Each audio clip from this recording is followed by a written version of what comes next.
deebiin gara chaanaalii kanaa nagaan dhuftan isin jecha akkasuma immoo har'a wanni isin qabadheetti dhufe jechuudha rakkoo uummata Wallaggaadha rakkoo uummata Wallaggaa keessatti deemaati jiru maal isin fakkaata jechuudha waan akkaan nama rifachiisu waan ilmi namaadha jechuudha intaana jechuudha kan uummanni kun taati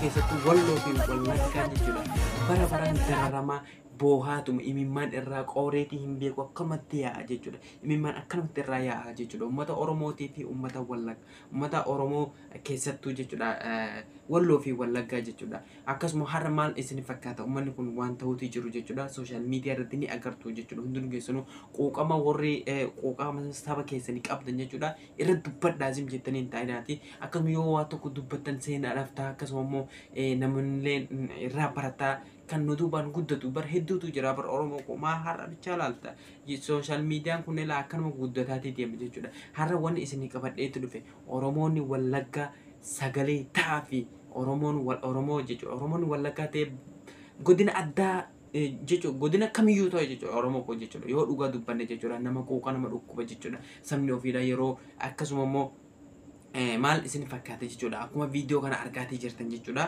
viidiyooleen kun jechuudha maal isin fakkaate talaalii dhabanii akkasuma immoo sababa lolaatiin jechuudha Wallaggaa nami kalas irra baay'ee nuffee kalas bakka rabshaatiin biyya maal shaneeti jedhaniituma dhiisan jechuudha laakiin immoo meeqatu keessa jira akkasuma miskiina meeqatu keessa jira miskiina sheekolii fi akkasuma immoo jechuudha qabsaa'ota meeqatu keessa jira uummanni rakkataati jira maal isin fakkaate kan talaalii dhabee sababa jechuudha Abiyyi fi mootummaa kana jidduutti deemuun lolli mootummaa kana jidduutti deemuun uummanni Wallaggaadha sun baay'ee takka kan rakkataati jiru jechuudha sababa jechuudha Abootii fi waraana bilisummaa Oromootii fi mootummaa jidduutti deemuun uummanni biyya ofirraa buqqee mana ofirraa jechuudha akka mana ofii ijaarratan sanirraa buqqaanii gara mana biraadhaa ganda biraadhaa godaanaati jiran yeroo godaanan san talaalii dhaban akkasuma keessattuu sababa dhukkuba bookee busaatiin jechuudha uummanni baay'ee takka dararamaati jira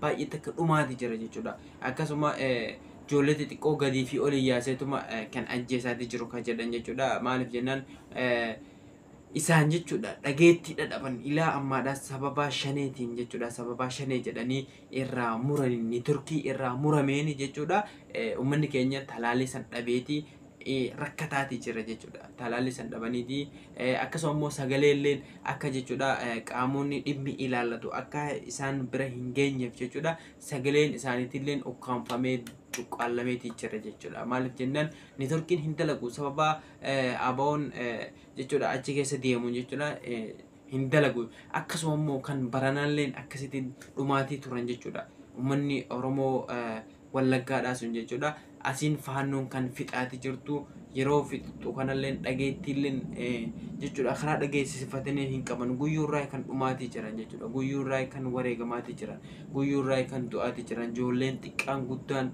guyyuurraa jechuudha keessattuu amma immoo haalaan miidiyaa kanarratti ni argartan jedhee ni yaada waan akkaan nama rifachiisu tokko jechuudha namoonni hedduu dhukkubni isaanitti bu'e jechuudha bakka biraatti bar jechuudha alhamdulillah jedha warroonni godina biraadha jechuudha yeroo waa takka taatan mootummaan isin biraan baha jechuudha isaan karaa mootummaan bira ga'uun hin jiru sagalee karaa jechuudha gadi lakkifatanii hin qaban sagalee hin qaban karaa bilbilaan jechuudha sagalee nama bira geessifatanii hin qaban irratti hidhame gaa neetworkiin hin jiru shabakaan hin dalagu achi keessatti jechuudha uummanni keenya baay'ee takka dararamaati jiran akkasuma uummata Oromoo Wallaggaa kanaaf sagalee haa taanuti wallahi sagalee haa taanuti akkasuma karaa danda'aman karaa dandeessanii dhimma keessan bahadhaa dhimma Oromummaa keessanii jechuudha dirqama Oromummaa keessaniiti jechuudha akkasuma like share comment godha viidiyoo kana jechuudha akka nama hedduu bira gahu jechuudha maaliif jennaan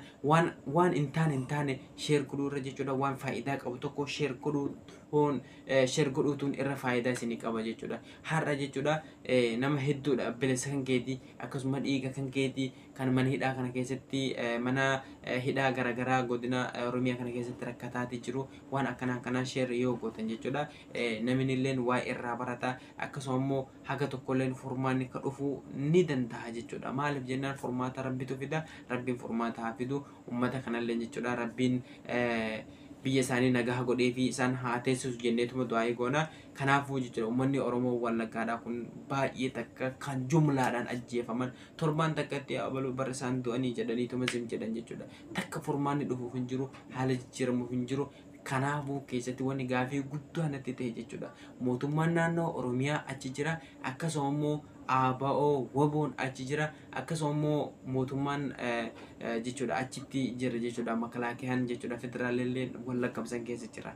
Akkasuma sanuma keessan jechuudha gaafa dhiyoo akkasitti jumlaadhaan dhumasan jechuudha baay'ee takka gan nama gaddisiisa jechuudha. Achuma keessan jechuudha uummanni kun hundi osoo jiranii jumlaadhaan xiqqaa guddaa dhalaa jechuudha dhiiraa dhalaa osoo hin jenne akkasitti wareegamaatii turan jechuudha.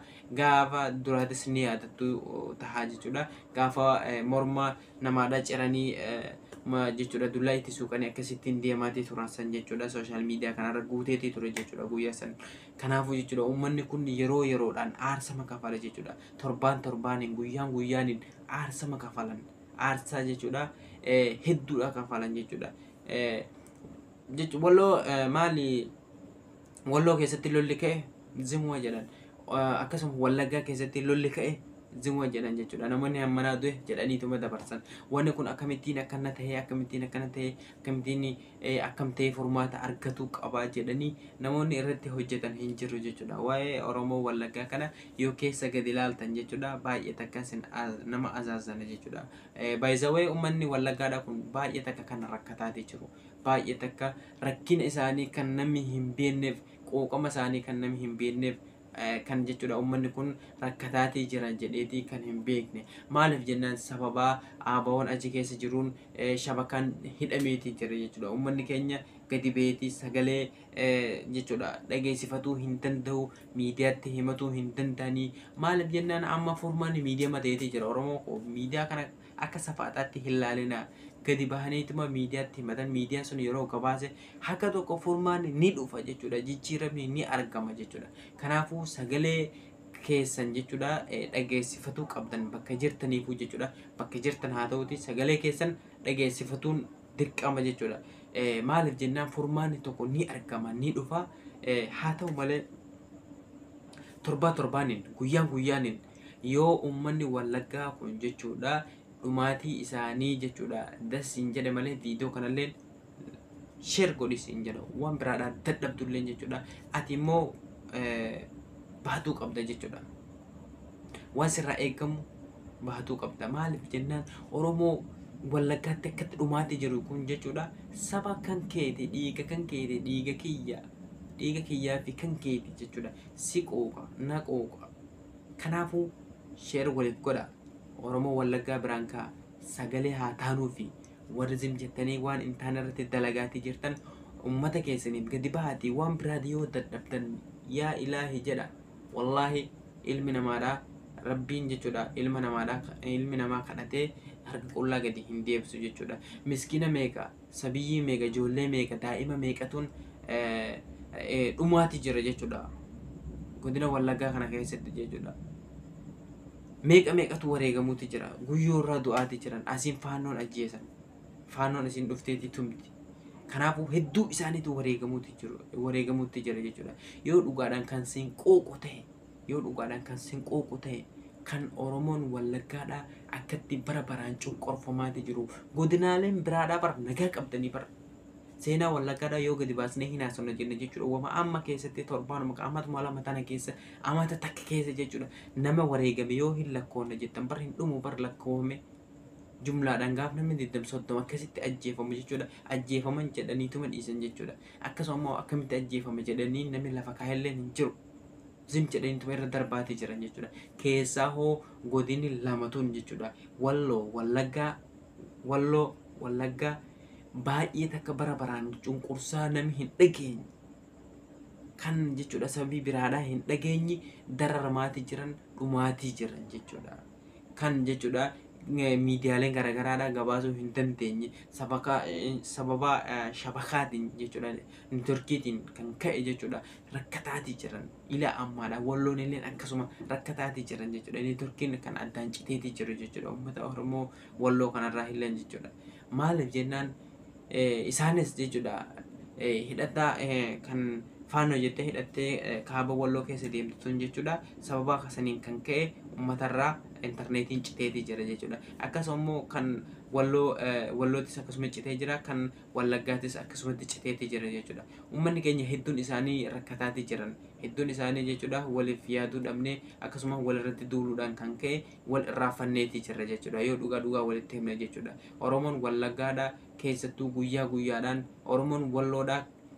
Alhamdulillah, laakiin yoo namni tokko du'e jechuudha harka isaanii nama 10 nama 5 jechuudha ajjeesan maleetti biraa gara hin galan jechuudha. Kanaafuu Oromoonni wallaggaadha kan mana farshoo ooltan keessaa baha, mana geemii ooltan keessaa baha, mana filmii adda addaa keessa ooltan keessaa baatii gara waboodha isinin jenna. Tanuma keessan isinitti himna. Tuni dhaamsatiyya. Haa ta'u malee jechuun mana keessattis hin du'ina. Oromoonni kutaa biraadha. Gadi ba'a akka dhiiraatti. Hayyee haa ta'uti malee Oromoonni biraadhaa kutaa biraadhaa immoo uummata wallaggaa. Kanaaf yoo waan biraadhaa dadhabdan gadi ba'aatii karaa dandeessaniin isuma qabduttu sooshaal miidiyaadha yaa qeerroo yaa shamara jechuudha. Yaa qeerroo qarree isuma qabdutu sooshaal miidiyaadha. Gadi ba'e yaa rabbi yaa ilaahi jedhi rabbirraa ni argatta. Akkasuma uummata keetiif quuqama yoo ka qabaattu ta'e jechuudha Oromoo koo. Kanaaf inshallah viidiyoo isin dhiyeessee jira. Haga viidiyoo biraatiin walitti deebinutti kun dhaamsa nagaan jiraadha. Haga viidiyoo biraatiin walitti deebinutti nagaan jiraadha. Kun dhaamsa kooti Oromoota koo wallahi baay'ee takkan quuqam jechuudha. Oromoonni wallaggaadhaa kun jechuudha yeroo viidiyoo Oromoo wallaggaa kanaaf jechuudha baay'ee kan hin waraabe hin qabu. Laakiin haa ta'uti malee jechuudha baay'ee takka kan dararamaati jiran, baay'ee takka kan jechuudha nama baay'isawee kalas nama yaachisan jechuudha isaan wallahi. Buqqaatima kanas buqqaatima zooruma dhumuma nama meeqaan jumlaadhaan amata meeqa amata 4-5 lakkoofsanii jiran jechuudha. Isaan guyyuurraa akka dhumaatii jiran jechuudha. Kanaafuu Oromoota wallaggaa kanaaf bira haa dhaabbannuti, sagalee haa taanu, akkasuma qaamii dhimmi ilaalatu jechuudha biraan akka gahamu jechuudha. Viidiyoo uummata wallaggaa kanaaf sagalee taanu jechuudha ta'uu qaba jechuudha. Sagaleen isaaniitillee akka dhokatu ta'uu hin qabu. Irratti hojjetuu qabdan karaa dandeessaniin isuma qabdutu sooshaal miidiyaa yaa shamara yaa dhiira. Kanaafuu irratti hojjetuu qabdan isinin jedha. Inshallah nagaan naaf jiraadha. Dogongora kiyyaaf dhiifama isinin jedha. Turtii gaarii.